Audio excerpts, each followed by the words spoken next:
Hello everyone. तो हम लोग क्या कर रहे थे, हम लोग जो है वह टेस्ट पेपर के द्वारा एंशियंट हिस्ट्री का रिवीजन कर रहे थे। तो ये जो है वह वीडियो है पार्ट 2 है और एमसीक्यू के द्वारा जो है वह रिवीजन करने से थोड़ा इंटरेस्टिंग बना रहता है चीज़ें और आपका जो कंसेप्चुअल क्लैरिटी भी बढ़ जाती है। इससे एग्जाम्स में काफ़ी आपको हेल्प मिलेगा। आपका स्कोर देखिएगा काफ़ी एकदम मतलब अच्छा खासा आप स्कोर करेंगे कि प्रीलिम्स क्वालिफाई करने में कोई भी प्रॉब्लम नहीं होगी। चलिए फर्स्ट क्वेश्चन लेते हैं।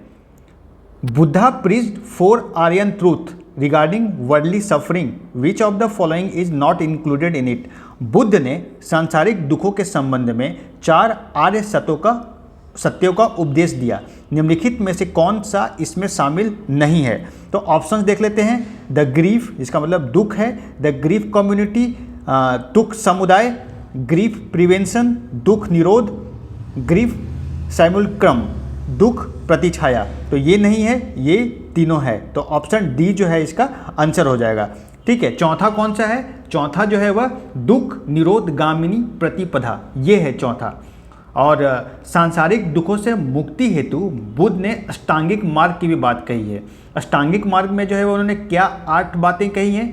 पहला सम्यक दृष्टि, सम्यक संकल्प, सम्यक वाणी, सम्यक कर्मांत, सम्यक आजीव, सम्यक व्यायाम, सम्यक स्मृति और सम्यक समाधि।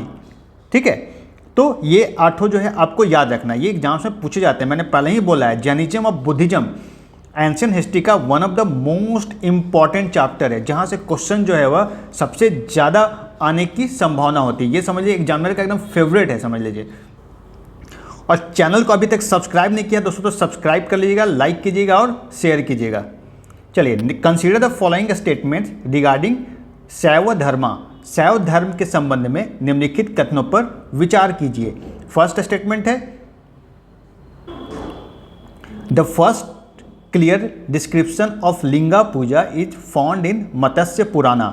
लिंग पूजा का पहला स्पष्ट वर्णन मत्स्य पुराण में मिलता है। एकदम करेक्ट स्टेटमेंट है दोस्तों। Second statement, linga puja is also described in the discipline festival of Mahabharata. Mahabharata के अनुशासन पर्व में भी लिंग पूजा का वर्णन मिलता है। ये भी एकदम करेक्ट स्टेटमेंट है। थर्ड स्टेटमेंट देखते हैं, Lingayat sect was prevalent in South India. Its followers used to worship Shiva linga. Lingayat संप्रदाय दक्षिण भारत में प्रचलित था। इसके अनुयायी शिवलिंग की उपासना करते थे। ये भी सही है। आप लोगों ने देखा होगा कर्नाटका इलेक्शन में लिंगायत को लुभाने के लिए जो है वह बीजेपी काफ़ी प्रयास कर रही है। ये भी न्यूज़ में था। लिंगायत के लीडर जो है वह बीएस येदियुरप्पा, जो पूर्व सीएम चीफ मिनिस्टर रह चुके हैं कर्नाटका के। ठीक है, तो ये तीनों स्टेटमेंट सही है। तो इसका आंसर क्या हो जाएगा दोस्तों? ये सी ऑप्शन इसका करेक्ट आंसर होगा। Consider the following statements regarding construction of the temple. मंदिर निर्माण के संबंध में निम्नलिखित कथनों पर विचार कीजिए। The famous Kailash temple of Ellora was built by Rashtrakuta.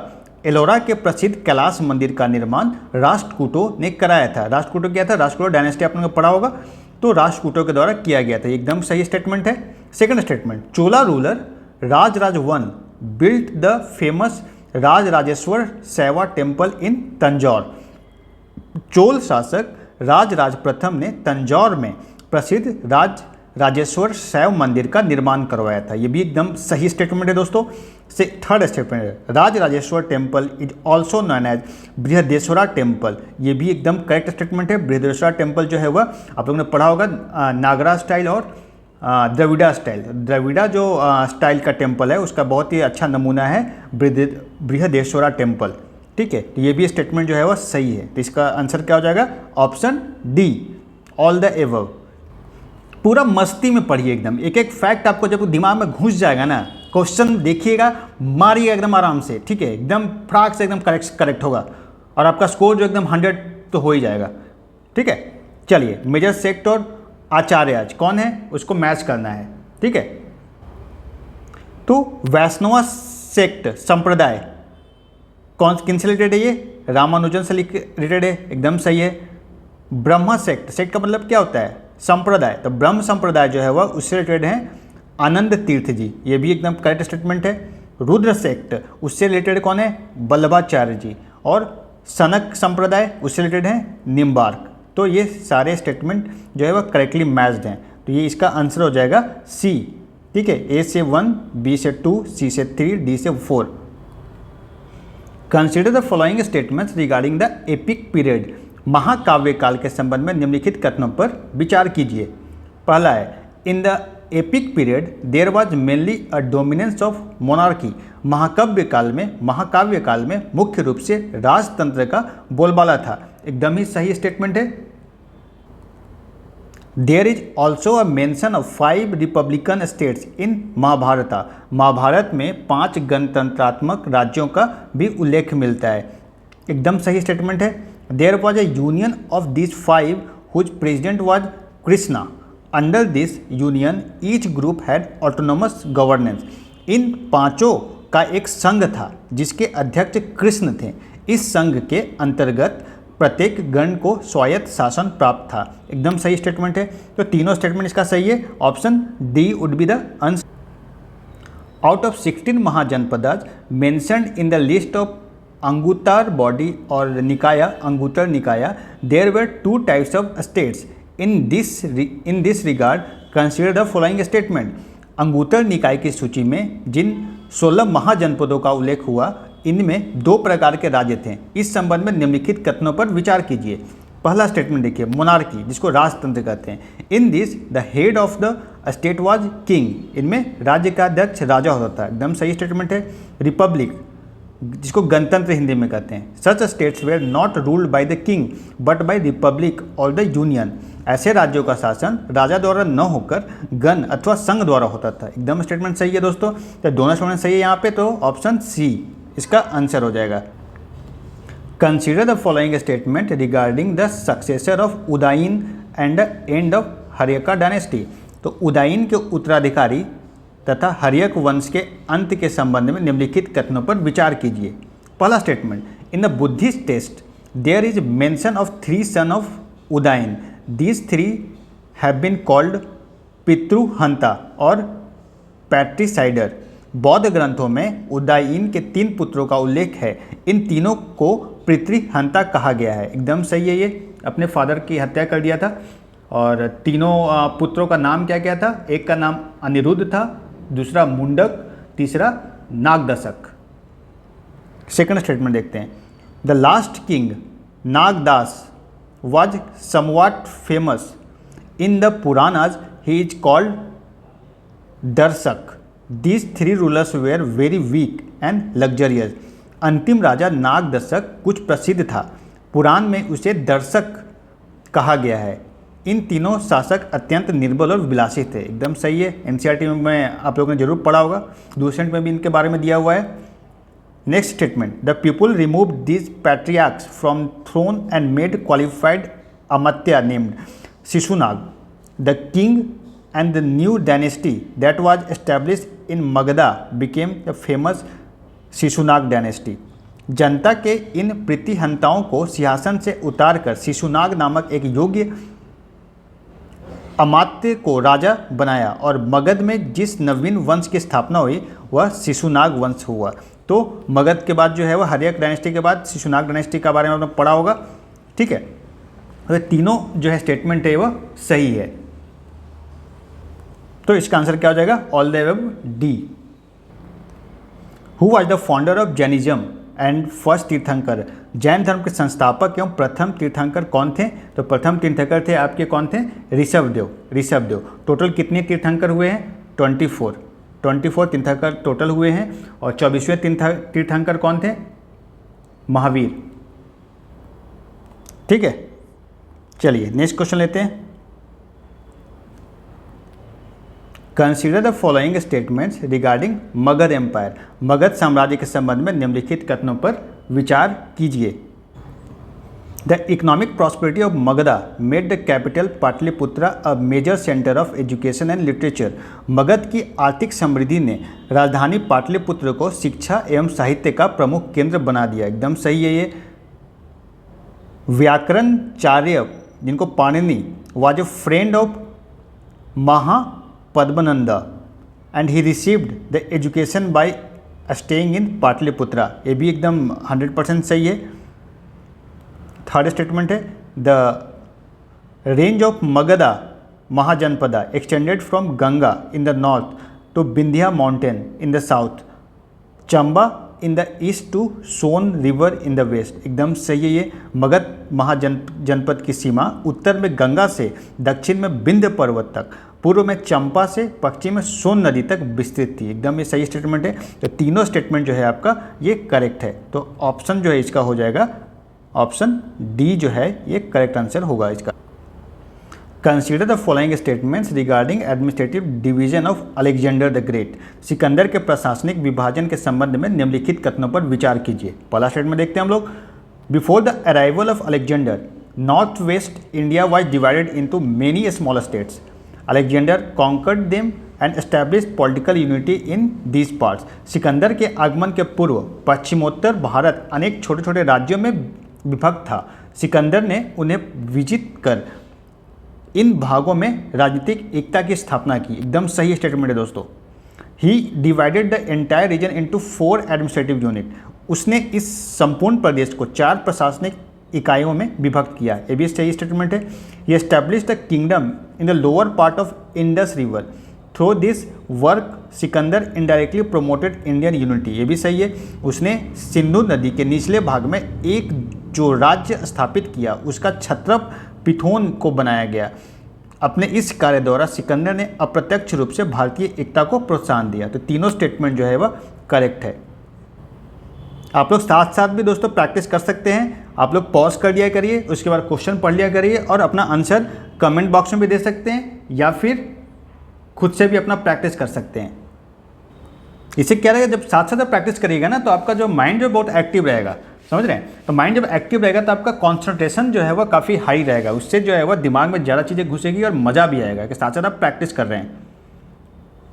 Which Muslim ruler has the figure of goddess Lakshmi on his coin. किस मुस्लिम शासक के सिक्कों पर देवी लक्ष्मी की आकृति बनी है? तो ये था मोहम्मद गौरी के सिक्कों पर देवी लक्ष्मी की आकृति बनी है। 1192 में तराइन के युद्ध में मोहम्मद गौरी द्वारा पृथ्वीराज चौहान को पराजित करने के पश्चात भी पूर्व से चली आ रही मुद्रा की इस व्यवस्था को यथावत बनाए रखा। इस कारण से मोहम्मद गौरी के सिक्कों पर देवी लक्ष्मी की आकृति पाई जाती है। अकबर के सिक्कों पर सीताराम की आकृति पाई जाती है। ठीक है, अकबर के सिक्कों पर भी सीताराम की आकृति पाई जाती है। तो थोड़ा सा आपको ध्यान रखना होगा कि अकबर अगर ऑप्शन में हो तो अकबर नहीं मार दीजिएगा। अकबर में क्या था, सीताराम की आकृति पाई जाती थी, जबकि जो है वह मोहम्मद गौरी के टाइम में गॉडेस लक्ष्मी की। तो यही दोनों डिफरेंट है। यही सब चीज़ों में जो है वह हम लोग क्या होता है एग्जाम में जो है वह कन्फ्यूजन हो जाती है और गलत आंसर मार्क कर देते हैं। चलिए, which was the most famous centre of education in the Mauryan period. Maurya काल में शिक्षा ग्रहण करने का सर्वाधिक प्रसिद्ध केंद्र कौन था? तो ये था तक्षशिला। ठीक है, तक्षशिला विश्वविद्यालय वर्तमान में जो कहाँ है, पाकिस्तान में है। ये पाकिस्तान के रावलपिंडी से 18 मील उत्तर की ओर स्थित है। यह मौर्य काल में शिक्षा ग्रहण करने का प्रसिद्ध केंद्र था। यह विश्व का प्रथम विश्वविद्यालय था जिसकी स्थापना 700 ईसा पूर्व में की गई थी। यह चिकित्सा शास्त्र का एकमात्र सर्वोपरि केंद्र था। साथ ही राजनीति और शस्त्र विद्या का भी प्रमुख केंद्र था। प्राचीन भारतीय साहित्यकार के अनुसार पाणिनि, कौटिल्य, चंद्रगुप्त, जीवक, प्रसेनजीत आदि ने यहाँ से शिक्षा प्राप्त की थी। चाणक्य ने भी तक्षशिला से ही शिक्षा ग्रहण की थी और यही शिक्षण कार्य करने के लगे। बिंबिसार के राजवैद्य कौन थे? जीवक थे। उन्होंने भी यही शिक्षा ग्रहण की थी। ठीक है, इतने सारे फैक्ट जो है मैं सिर्फ इस क्वेश्चन से आपको मैं बता रहा हूँ जो आपके एग्जाम्स में पूछे जा सकते हैं। ठीक है, where is the famous place named Lothal located. तो लोथल आप लोगों ने पढ़ा हुआ, कहाँ पे पढ़ा था? इंडस वैली सिविलाइजेशन, सिंधु घाटी सभ्यता। तो लोथल नामक प्रसिद्ध स्थल कहाँ स्थित है? ये गुजरात में। बेसिकली कहते हैं पोर्ट है ये। तो लोथल एक हड़प्पन कालीन स्थल है जो गुजरात के अहमदाबाद जिले में भोगवा नदी के किनारे पर स्थित है। इसकी खोज जो है वह 1954 में किसने किया था? रंगनाथ राव। क्या नाम था उनका? रंगनाथ राव जी ने किया था। ठीक है, तो ये भी नाम और ये ईयर जो है आपको याद रखना है दोस्तों। आई थिंक आपको समझ में आ रहा होगा, मज़ा भी आ रहा होगा सॉल्व करने में, ठीक है। तो यही है, मतलब पैटर्न पे अगर तैयारी करिएगा तो डेफिनेटली जो है वो आपकी कंसेप्चुअल क्लैरिटी भी बढ़ेगी और मज़ा भी आएगा। और चैनल को सब्सक्राइब नहीं किया तो सब्सक्राइब जरूर कर लीजिएगा दोस्तों, सब्सक्राइब कीजिएगा, लाइक कीजिएगा और शेयर कीजिएगा, ताकि जो और इस टाइप का वीडियो जो है मैं आपके लिए ला सकूँ। Read the following statement A and B and select the correct answer through the code given below। निम्नलिखित कथन A और B को पढ़कर नीचे दिए गए कोड के माध्यम से सही उत्तर का चयन कीजिए। पहला स्टेटमेंट देखते हैं क्या है। 6th century BC was period of great religion upheaval in all parts of the world। विश्व के सभी भागों में ईस्वी पूर्व 6ठी शताब्दी एक महान धार्मिक उथल पुथल का काल था। एकदम सही है। इसी समय बुद्धिज्म स्टार्ट हुआ था और जैनिज्म स्टार्ट हुआ था, आपको याद रखना चाहिए। ड्यूरिंग दिस टाइम वैदिक religion had become very complex. एकदम सही स्टेटमेंट है। विश्व के सभी भागों में, जैसा मैंने बताया, 6वीं शताब्दी में धार्मिक उथल पुथल हुए थे। विश्व के अनेक भागों में इस परिवर्तन के अलग अलग कारण थे। क्या क्या कारण थे? उस समय वैदिक धर्म भी बहुत जटिल हो चुका था और सुधार के प्रयास प्रारंभ हो गए थे। तत्कालीन वैदिक धर्म के जटिलताओं और कर्म कांडों के कारण ही जैन और बौद्ध धर्म का उदय हुआ था।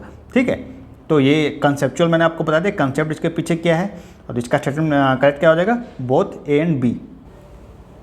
विच of the following places depicts the scene of the famous Ganga अवतरण। निम्नलिखित स्थानों में से प्रसिद्ध गंगा अवतरण का दृश्य कहाँ चित्रित है? तो ये है आपका मामलापुरम में। मामलापुरम का है मद्रास। तो ये जो है वह मामलापुरम मद्रास से लगभग 48 किलोमीटर दक्षिण समुद्र तट पर स्थित है मामलापुरम। इसे अब महाबलीपुरम कहते हैं। इस नगर को पल्लव शासक नरसिम्हवर्मन ने स्थापित किया था। यह नगर पल्लव शासकों के समय एक प्रसिद्ध बंदरगाह और व्यापारिक केंद्र व सांस्कृतिक स्थल था। पल्लवकालीन वास्तुकला के सुंदरतम उदाहरण महाबलीपुरम में पाए जाते हैं। यहीं पर गंगा अवतरण का दृश्य भी चित्रित है। ठीक है, तो इतने सारे फैक्ट जो है वह आपको दिमाग में आ चुके होंगे, रिवीजन हो चुका होगा। Who among the following was the author of second Rajatarangini. निम्नलिखित में से द्वितीय राजतरंगिणी के रचनाकार कौन थे? तो द्वितीय राजतरंगिणी के रचनाकार थे, राइटर थे, कौन थे? जोनराज। क्या नाम था? जोनराज। ठीक है, जोनराज जो थे वो 15वीं सदी के एक कश्मीरी इतिहासकार और संस्कृत कवि थे। उन्होंने द्वितीय राजतरंगिणी नामक ग्रंथ लिखा, जिसमें उन्होंने कल्हन की राजतरंगिणी का सबसे पहला जो कौन लिखा था राजतरंगिणी, कल्हन ने लिखा था। तो इसमें क्या है, उन्होंने क्या किया, कल्हन के राजतरंगिणी की सन 1149 ईस्वी तक का वृत्तांत जारी रखते हुए अपने समकालीन सुल्तान कौन थे, जैनुलाब्दीन तक का वर्णन लिखा है। लेकिन जोनराज उनके शासनकाल का पूरा वृत्तांत नहीं लिख सके, अतः उनके शिष्य श्रीवर ने इसे आगे लिखा। ठीक है, श्रीवर जो उनके शिष्य थे, श्रीवर, ठीक है, क्या नाम था उनका, श्रीवर जो इनके शिष्य थे जोनराज के, जो है वह बाकी का कश्मीर का इतिहास लिखा। अब देखते हैं, नेम ऑफ द इंस्क्रिप्शन दे रखा है, शिलालेख का नाम और प्लेस, कौन सा प्लेस में ये पाया गया। तो गिरनार इंस्क्रिप्शन कहाँ है? गिरनार गुजरात में। ये गिरनार के पहाड़ी आप लोगों ने पढ़ा होगा ज्योग्राफी में। धौली इंस्क्रिप्शन ये कहाँ है? पूरी उड़ीसा में है। एरीगुड़ी इंस्क्रिप्शन शिलालेख कहाँ पे? ये है आंध्र प्रदेश में है। और कलसी इंस्क्रिप्शन वेरी फेमस उत्तराखंड में है। तो ये सारे जो है सही मैच किए गए हैं, तो इसका आंसर हो जाएगा डी 1 2 3 4। ठीक है, war begins in the minds of men is mention in which book. युद्ध का प्रारंभ मनुष्यों के मस्तिष्क में होता है, किस ग्रंथ का में उल्लेखित है ये? तो ये है अथर्ववेदा। अथर्ववेदा में ये मेंशनड है, युद्ध का प्रारंभ मनुष्यों के मस्तिष्क में होता है। यह अथर्ववेदा में लिखित है। जैसा मैंने बताया आपको, अथर्ववेदा में तंत्र, मंत्र, जादू, शाप, वशीकरण आदि विषयों का भी विवरण मिलता है दोस्तों। तो ये भी आपको जो है वह याद रखना, स्टेटमेंट में ये आ सकता है और आपको जो है वह ऑप्शंस एलिमिनेट करने होंगे। Who was the messenger of Ptolemy Philadelphia king of Egypt in the Mauryan court. तो मौर्य दरबार में मिस्र के राजा टॉलेमी फिलाडेल्फस का दूत कौन था? डायोनेसियस। क्या नाम था उनका? डायोनेसियस। ये किसके समय आया था? अशोक के समय आया था। चंद्रगुप्त मौर्य के दरबार में कौन थे? Very famous Megasthenes. मेगास्थनीज जो थे वह दूत जो थे वह ग्रीक दूत थे वो चंद्रगुप्त मौर्य के दरबार में थे। उन्होंने एक बहुत ही फेमस बुक लिखा है। कमेंट बॉक्स में बताइए कि इस बुक का नाम क्या है, मुझे कमेंट बॉक्स में आप बताइए। चंद्रगुप्त मौर्य ने जो बुक लिखी है उसका नाम क्या है। What was the correct descending order of Mauryan officer at the district level. तो इसका जो आंसर हो जाएगा आपका रीजनल, राजुक, युक्ता, प्रादेशिक, राजुक एंड युक्त। तो इसका आंसर जो हो जाएगा डी होगा आंसर इसका। थोड़ा सा एक्सप्लेनेशन देख लेते हैं क्या है ये। तो जो प्रादेशिक है रीजनल, वो शेष दोनों अधिकारियों से वरिष्ठ होता था। प्रादेशिक तथा राजुक अपने कार्यों में युक्त नामक अधीनस्थ अधिकारियों से सहायता प्राप्त करते थे। प्रादेशिक मंडल प्रधान अधिकारी होता था। राजुक आधुनिक बंदोबस्त अधिकारी की तरह होते थे। युक्त राजस्व वसूल कर उसका लेखा जोखा रखते थे। चलिए नेक्स्ट स्टेटमेंट देखते हैं। Consider the following statements regarding the ancient Indian site called Kalibanga. तो कालीबंगा नामक प्राचीन भारतीय स्थल के संबंध में निम्नलिखित कथनों पर विचार कीजिए। पहला स्टेटमेंट है Kalibanga means black coloured bangles. Kalibanga का अर्थ है काले रंग की चूड़ियाँ होता है, एकदम सही स्टेटमेंट है। Located in Ganganagar district of Rajasthan. This city was discovered by Amalanand Ghosh. कब किया था उन्होंने? 1953 में। राजस्थान के गंगानगर जिले में स्थित इस नगर की खोज सन 1953 ईस्वी में अमलानंद घोष ने की थी। एकदम सही स्टेटमेंट है। A couple of crematoriums have also been received from here. यहाँ से एक युगल सावधान की प्राप्त हुआ है। तो ये भी स्टेटमेंट सही है। तो ये चारों स्टेटमेंट जो है वह सही है। कालीबंगन किसका साइट था? हड़प्पा का, इंडस वैली सिविलाइजेशन। चलिए मैच करना है यहाँ पे। एंशिएंट वर्ड्स है, प्राचीन शब्द और रिलेशनशिप। पहला है असेंबली एंड कमिटी, दोनों क्या थे? पॉलिटिकल इंस्टीट्यूशन है, एकदम सही मैच है। नीवी क्या है ये? अ गारमेंट ऑफ आर्यंस, आर्यों का एक वस्त्र है, एकदम सही है ये। निष्क, निष्क क्या है ये? एक आभूषण है, ऑर्नामेंट, एकदम सही है ये। करकरी क्या है ये? एक इंस्ट्रूमेंट है, तो ये भी जो है वह सही है, एक वाद्य यंत्र है। तो ये चारों स्टेटमेंट क्या हो जाएगा? सी जो है वह इसका आंसर हो जाएगा। चारों जो है सही मैच किया गया है। आई थिंक आपको मज़ा आ रहा होगा दोस्तों। और अगर क्लैरिटी कुछ भी नहीं हो, कुछ भी डाउट्स हो, तो आप कमेंट बॉक्स में जरूर बताइएगा, मैं आपको जो है वह अच्छे से क्लियर कर दूंगा। चलिए, which of the following statements related to ancient Mahajanapada is false. देखिए बहुत अच्छे से पढ़ना है। फॉल्स दी पूछ रहा है, कौन सा स्टेटमेंट जो है वह गलत है। निम्नलिखित प्राचीन महाजनपदों से संबंधित तथ्यों में से कौन सा कथन जो है वह असत्य है। क्वेश्चन हमेशा ध्यान से पढ़ना है, क्योंकि ये मिस्टेक हम लोग कर जाते हैं। चलिए पहला देखते हैं। Avanti district was the chief in western India. This district was made up of part of modern Malwa and Madhya Pradesh. Avanti यह पश्चिमी भारत में अवंती जनपद प्रमुख था। आधुनिक मालवा व मध्य प्रदेश के भागों से मिलकर यह जनपद बना हुआ था। एकदम सही स्टेटमेंट है। वैशाली के बारे में देखते हैं, जनपद के बारे में। It was a capital of Lichchhavi, एकदम सही स्टेटमेंट है। यह लिच्छियों की राजधानी थी। At present it is located in Kushinagar district of Uttar Pradesh. अभी इस समय यह उत्तर प्रदेश के कुशीनगर जिले में स्थित है। एकदम गलत स्टेटमेंट है। ये जो है वह बिहार के मुजफ्फरपुर जिले में है ये, तो ये स्टेटमेंट गलत है। ये बी जो है इसका आंसर हो जाएगा। लेकिन हम लोग बाकी स्टेटमेंट पढ़ लेते हैं रिवीजन के लिए। Surasena, this Mahajanapada was located in modern Brajmandal region and its capital was Mathura. तो सूरसेन जो था आधुनिक ब्रजमंडल क्षेत्र में यह महाजनपद स्थित था। इसकी राजधानी मथुरा थी। ठीक है, तो ये स्टेटमेंट करेक्ट है। अगला देखते हैं गांधार। गांधार कहाँ पे? गांधार शैली आप लोगों ने पढ़ा होगा, ये अफगानिस्तान में है। It was located in the area of modern Peshawar and Rawalpindi and its capital was Takshashila. यह आधुनिक पेशावर और रावलपिंडी के इलाके में स्थित था। इसकी राजधानी तक्षशिला थी। एकदम जो है वह सही स्टेटमेंट है। देखिए कितने सारे फैक्ट मिल रहे हैं। यही तो स्टेटमेंट, यही तो क्वेश्चंस आते हैं, यही सब लोग क्वेश्चंस आते हैं यार। और इसी से जो है वह कुछ हम लोग मिस्टेक कर देते हैं और जो है वह 1-2 मार्क्स से नहीं होता है सिलेक्शन। तो इसीलिए मैं कर रहा हूँ, ये बहुत ही इंपॉर्टेंट मैं सीरीज के चला रहा हूँ। इससे जो है आप लोग काफ़ी, आप देखिएगा कि आप लोग का स्कोर कितना ज़्यादा बढ़ रहा है और आपको मज़ा भी आएगा। यही पढ़ने का तरीका है। अदरवाइज जो क्या होगा ना, बोर हो जाएंगे तो फिर जो है वह रिविजन करने में मज़ा नहीं आएगा। और ठीक है, इसीलिए मैं इसको शुरू किया हूँ ताकि जो आप लोग का अच्छा स्कोर बन सके। अल्टीमेट क्या है? सिलेक्शन लेना अल्टीमेट गोल है। बाकी थोड़े ना यार कि बहुत ज़्यादा नॉलेज वालों का सिलेक्शन नहीं होता है। उतना ही पढ़िए जिससे सिलेक्शन हो जाए, बस बहुत ज़्यादा नॉलेज गेन करने के चक्कर में रहिएगा, फालतू जगह एकेडमिक्स नहीं है ये कि आप पीएचडी कर रहे हैं बैठकर, एकदम स्पेसिफिक पढ़ना है, जहाँ से क्वेश्चन आ रहा है उसी को टारगेट करना है और सिलेक्शन लेकर जाना है तुरंत।